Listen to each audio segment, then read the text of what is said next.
بسم اللہ الرحمن الرحیم۔ میرے انتہائی قابل احترام بزرگوں، بھائیوں، السلام علیکم ورحمۃ اللہ وبرکاتہ۔ پیارے اسلامی بھائیوں، دن ختم ہو گیا لیکن لڑائی نہ رکی، یہاں تک کہ رات بھی ہو گئی۔ لڑنے والوں کے جسم چور چور ہو گئے۔ آخر آقا نے قبیلوں کے سرداروں میں سے چند نامور بہادر چنے اور سپہ سالار رستم کی طرف چلے۔ ساتھ ہی قیس بن اشعث، عمرو معدی کرب اور ابن ذی البروی نے اپنے اپنے قبیلے کو پکارا۔ فرمایا، دیکھو، یہ لوگ خدا کی راہ میں تم سے آگے نہ نکل جائیں۔ اس طرح تمام لشکر میں ایک آگ سی لگ گئی۔ سوار گھوڑوں سے کود پڑے اور تیر و کمان پھینک کر تلواریں کھینچ لی۔ تمام فوج سیلاب کی طرح آگے بڑھی اور فیروز ہرمز جیسے نامور سورماؤں کو دباتے ہوئے رستم کے قریب پہنچ گئے۔ رستم تخت پر بیٹھا فوج کو لڑا رہا تھا۔ یہ حالت دیکھ کر تخت سے کود پڑا۔ دیر تک مردانہ وار لڑتا رہا۔ جب زخموں سے چور ہوا تو بھاگ نکلا۔ ہلال نرسی ایک سپاہی نے اس کا تعاقب کیا۔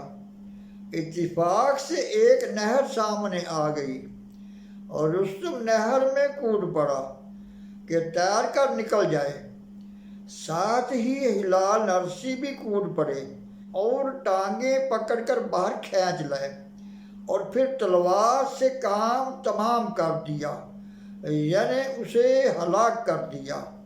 ہلال نرسی نے لاش خچروں کے پاؤں میں ڈال دی اور رستم کے تخت پر چڑھ کر پکارے، میں نے رستم کا خاتمہ کر دیا ہے۔ ایرانیوں نے یہ سن کر تخت کی طرف دیکھا تو رستم وہاں نہیں تھا۔ تمام فوج میں بھگدڑ مچ گئی۔ مسلمانوں نے دور تک تعاقب کیا اور ہزاروں لاشیں میدان میں بچھ گئیں۔ ایرانیوں کی لاشوں کا تو کچھ حساب ہی نہیں تھا۔ مسلمان بھی کم و بیش 6000 شہید ہوئے۔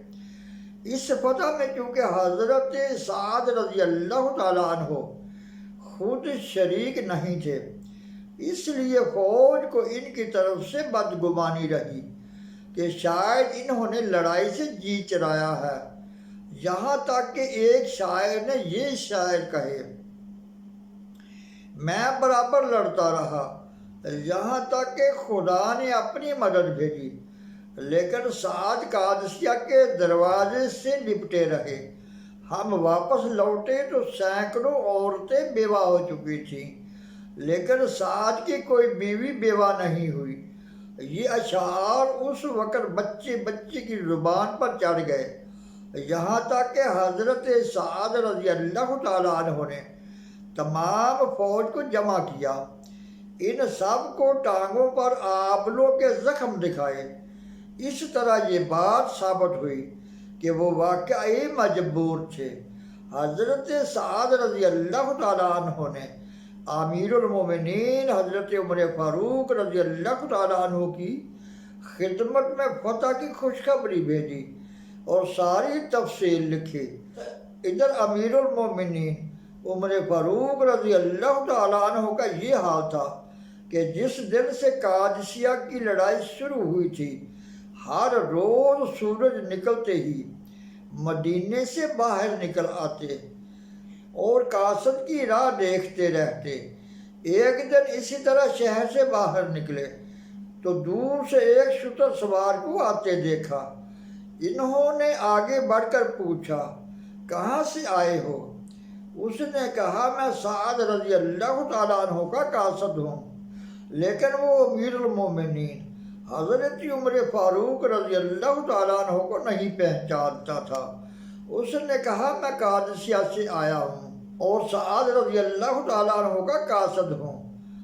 جب امیر المومنین حضرت عمر فاروق رضی اللہ تعالیٰ عنہ کو معلوم ہوا کہ وہ سعد کا قاصد ہے تو بہت خوش ہوئے اور اس سے حالات پوچھنے لگے، اور اونٹ پر سوار ان کے سوالات کے جواب دیتا رہا اور شہر کی طرف بڑھتا بھی رہا۔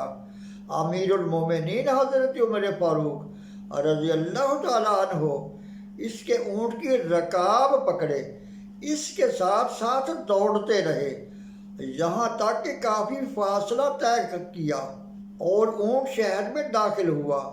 اب شتر سوار نے دیکھا کہ جو شخص بھی سامنے سے آتا ہے انہیں یا امیر المومنین کہہ کر پکارتا ہے، وہ ڈر سے کانپ اٹھا اور عرض کی، اے امیر المومنین، آپ رضی اللہ تعالیٰ عنہ نے مجھے اپنا نام کیوں نہیں بتایا؟ مجھ سے کتنی گستاخی ہو گئی ہے۔ آپ رضی اللہ تعالیٰ عنہ پیدل دوڑتے رہے اور میں اونٹ پر سوار رہا۔ افسوس! تو آپ رضی اللہ تعالیٰ عنہ نے فرمایا، کچھ حرج نہیں، تم اپنی بات جاری رکھو۔ چنانچہ امیر المومنین حضرت عمر فاروق رضی اللہ تعالیٰ عنہ اسی طرح رکاب پکڑے چلتے رہے اور وہ جنگ کے حالات سناتا رہا۔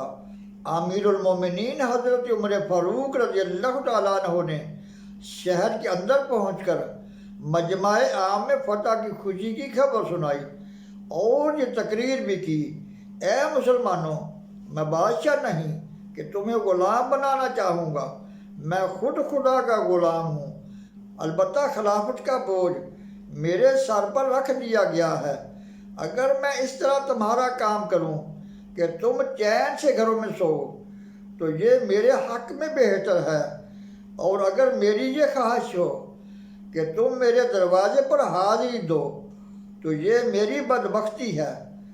میں تمہیں تعلیم دینا چاہتا ہوں، لیکن باتوں سے نہیں بلکہ عمل سے۔ اللہ تعالیٰ سے دعا ہے کہ درس و بیان کو سمجھنے، عمل کرنے اور اپنے بزرگان دین کے نقش قدم پر چل کر اپنی دنیا اور آخرت کو سنوارنے کی توفیق عطا فرمائے۔ وما علینا الا البلاغ المبین۔